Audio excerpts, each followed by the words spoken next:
You're watching From the Heart with John Willard.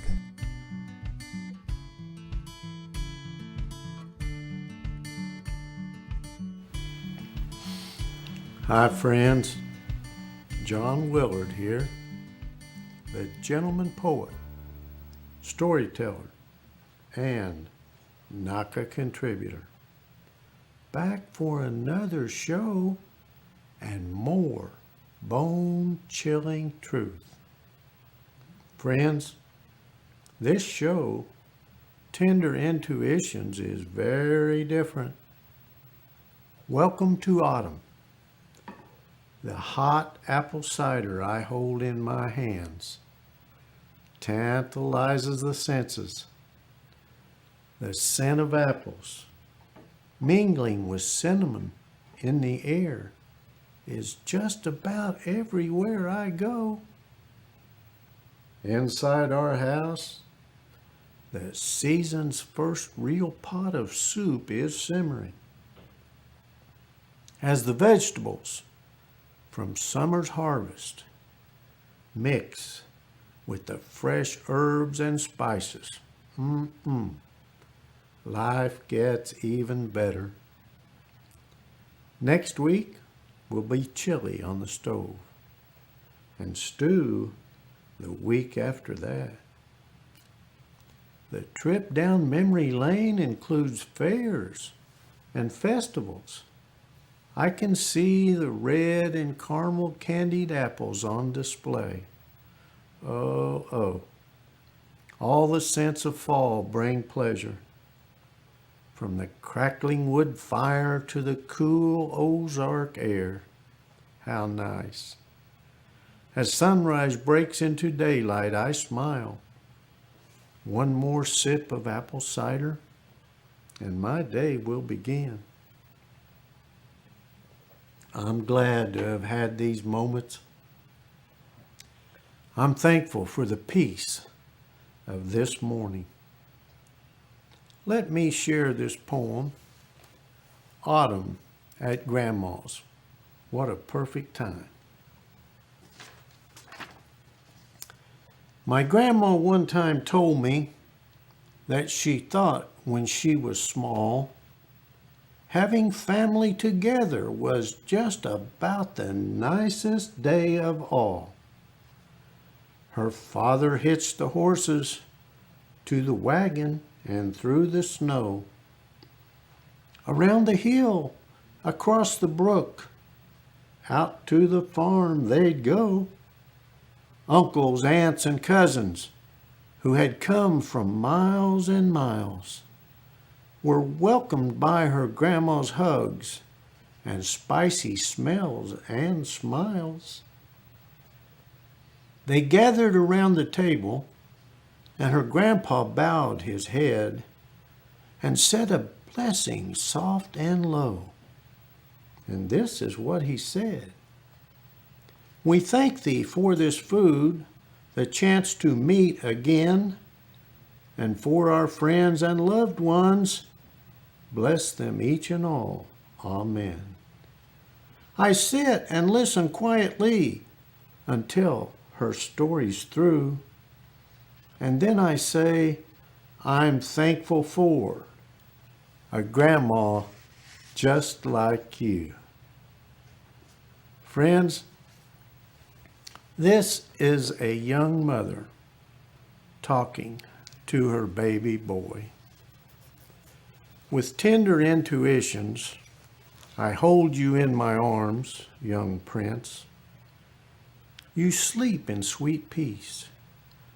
Yet I wonder if you'd be so calm if you knew the truth. I am your mother. And I don't have the slightest idea what I'm doing. You are my first baby ever, my only son. I was just getting used to being pregnant, and now here you are. And you are so very, very real. I've been preparing for your arrival for months. I've read the books, well, some of them, a few pages, I've listened to my friends who give me endless advice.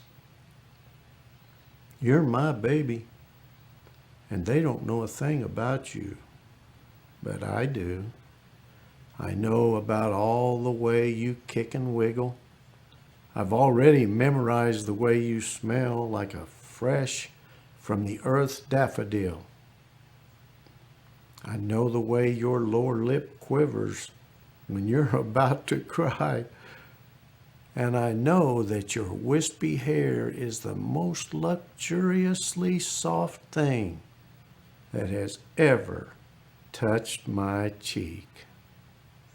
Yes, I admit there's much I don't know.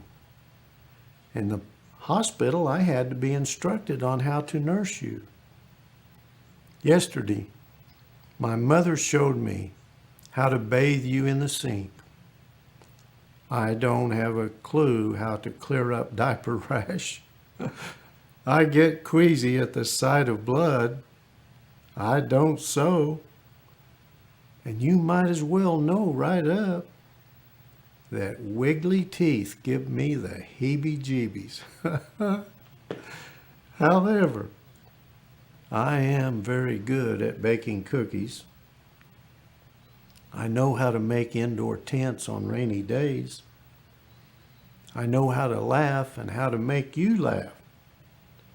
I'll sing you sweet songs in the night, and I'll let you keep any animal you catch as long as you can feed it. I'll call all your imaginary friends by their first names. I'll put lunch notes in your lunchbox, and I'll swim with you even when I'm old. Such secrets of motherhood can't be learned over coffee with friends. They can't be taught by a book or even by trial and error. To me, these tender intuitions are what matter most. Eternal insights only a mother can know. When her baby is in her arms as you are now in mine, this is where I will learn to mother you by heart. Friends, Noggy grew up in that old farmhouse on the hill. Let me share this poem in honor of Noggy's mom.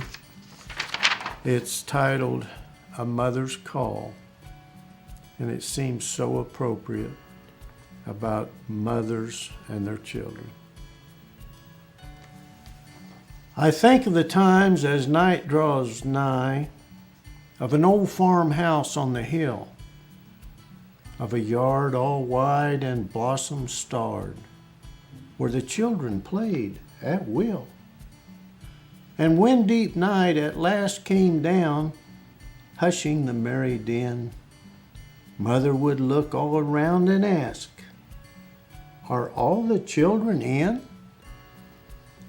'Tis many and many a year since then, and the old house on the hill no longer echoes childish feet, and the yard is still, so still.